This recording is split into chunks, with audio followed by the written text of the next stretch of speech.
Well, I think if Jerome Powell stepped down, it would be a great thing. I don't know that he's going to, but he should. Jerome Powell's been very bad for our country. We should have the lowest interest rate on earth, and we don't. Tensions are rising in Washington as President Donald Trump takes aim at Federal Reserve Chair Jerome Powell again. But this time, Trump isn't just criticizing, he's hoping Powell will quit. That blunt message came from Trump on Sunday, July 13, as he spoke to reporters at Joint Base Andrews.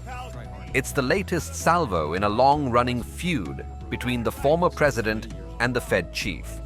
It all began heating up last week when the White House launched a fresh attack on Powell. The criticism? Alleged gross mismanagement, not of monetary policy, but of a multi-billion-dollar renovation project at the Federal Reserve's D.C. headquarters. The project's cost ballooned from $1.9 billion to a staggering $2.5 billion. White House Budget Director Russell Vought called it an ostentatious overhaul and accused Powell of wasting taxpayer money on a so-called Palace of Versailles, complete with VIP dining rooms and marble finishes. Vought even posted a fiery letter to Powell on social media, demanding answers and raising a critical question. Did Powell lie to Congress about the project's scope and cost? But that's a big if. Under the Federal Reserve Act, the chair can only be removed for cause, not just for policy disagreements. And legal experts point to a recent Supreme Court ruling that strengthens the Fed's independence. So, could this be a backdoor attempt to push Powell out over disagreements on interest rates and inflation control? Trump has long demanded the Fed cut rates more aggressively, especially in the wake of his tariff-heavy trade policies.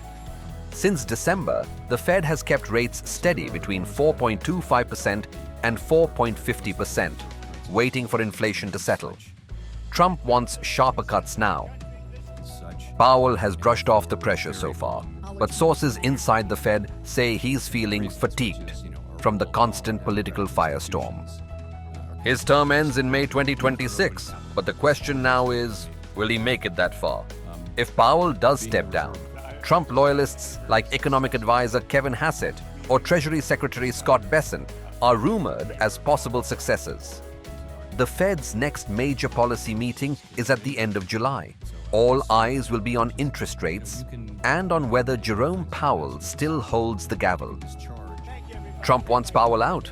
Legal hurdles remain.